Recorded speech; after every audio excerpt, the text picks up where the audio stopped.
الجزائريون كانوا أبطال اليوم، شرفتم الجزائر والعرب ولا فارق ولا مزيد. انتهى الحلم، انتهى الحلم، كم كان حلما جميلا ورائعا.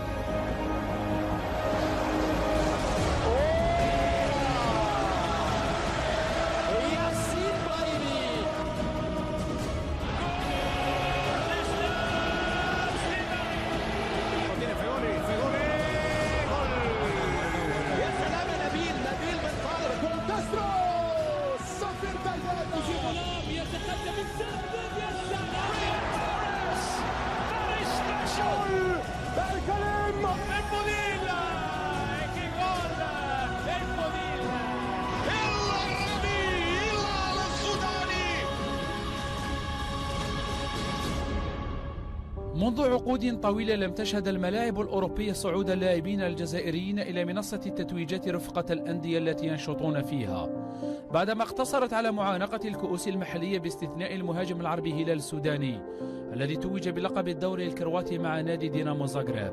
لكن التاريخ لم يحتفظ في سجله باسم أي لاعب جزائري نجح في إحراز لقب البطولة في الدوريات الأوروبية الخمسة منذ الثنائية التاريخية التي نجح نجم الخضر السابق موسى صايب في إحرازها في الدوري الفرنسي مع نادي أوكسار العريق عام 1996.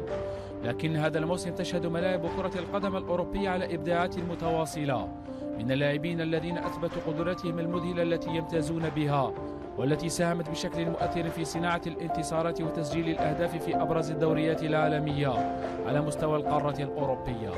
وتصدرت فرق نابولي الإيطالي وليستر سيتي الإنجليزي وسبورتينغ لشبونة البرتغالي ترتيب الدوريات كل في بلاده، ولكن ما يميز الأمر أن المتصدرين فرق تضم في صفوفها لاعبين جزائريين تمكنوا من المساهمة بشكل مؤثر في تقديم نتائج رائعة عززت طموحات فرقهم في الظفر بكبرى البطولات الأوروبية، ناهيك عن لاعبين آخرين مبدعين من أبناء محاربي الصحراء يمضون بنفس النهج.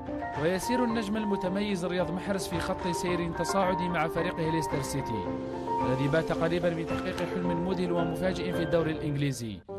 ولا يمكن أن يغفل المتابعون عما يصنعه الهداف إسلام سليماني مع سبورتينغ لشبونة الذي ساهم في القبض على صدارة الدوري البرتغالي، فيما كان لفوز غلام نصيب هو الآخر مع نابولي في الدوري الإيطالي الذي أضحى في قبضات فريق العريق، كما هو الحال في الدوري الكرواتي الذي ساهم فيه العربي هلال السوداني بشكل كبير في صدارة فريقه دينامو زاغريب. يواصل النجم الجزائري رياض محرز إبداعاته مع ليستر سيتي الإنجليزي الذي أبقى على آماله في الفوز بلقب الدوري الإنجليزي الممتاز لكرة القدم مع انفراده بقمة البريمير ليج وحيدا بفضل لمسات ساحرة وأهداف حاسمة. سجل محرز البالغ من العمر 24 عاما 13 هدفا، يعتبر اللاعب الأفضل في الدوري الإنجليزي حاليا باعتباره تمكن من صناعة 9 أهداف، فكان طبيعيا أن ينفرد ليستر سيتي بالصدارة متقدما ب3 نقاط عن أقرب منافسيه، وبات الأمر ينصب على تحقيق الحلم، كما أن المنتخب الجزائري ينتظر على أحر من الجمر ذلك النجم ليس للوصول إلى مونديال روسيا فحسب، بل والذهاب بعيدا عن الدور الثاني أيضا.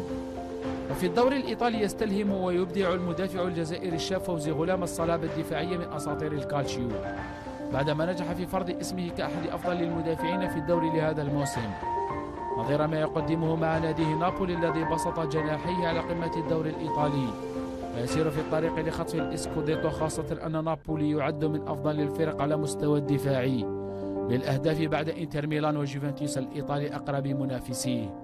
وساهم تواجد فوزي غلام كثيرا في تمكين دفاعات فريق الأسطورة الأرجنتينية السابق أرماندو دييغو مارادونا، فغرد نابولي في الصدارة في ظل اعتماده بشكل كبير على غلام الذي يحافظ على توهجه من مباراة لأخرى بأداء ثابت.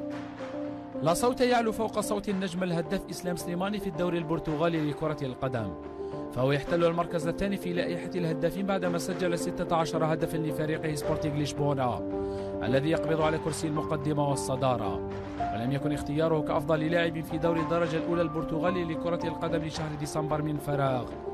وحصل سليماني في تصويته على موقع الاتحاد البرتغالي لكرة القدم على نسبة 27.96% من الأصوات، متقدما على زميله في الفريق إدرين سيلفا والمهاجم البرازيلي جوناس نجم بنفيكا. ويعد الدولي الجزائري من الركائز الأساسية في سبورتينغ لشبونة وتصدر بطولة الدوري المحلي حاليا. ويقدم النجم الآخر العربي هلال السوداني أداء مميزا للغاية مع فريقه الكرواتي دينامو زغراب الذي يتصدر بطولة الدوري المحلية بفضل مساهمات سوداني، الذي سجل 5 أهداف حتى الآن في المسابقة لدينامو زغراب الذي انضم إليه قبل عامين وفاز معه بالدوري مرتين متتاليتين. Moments away from leading Algeria into the last 16 of the World Cup finals for the first time in their history. What a moment it will be for Algeria. الجزائريون كانوا أبطال اليوم، شرفتم الجزائر والعرب ولا فارق ولا مزيد. انتهى الحلم، انتهى الحلم، كم كان حلما جميلا ورائعا.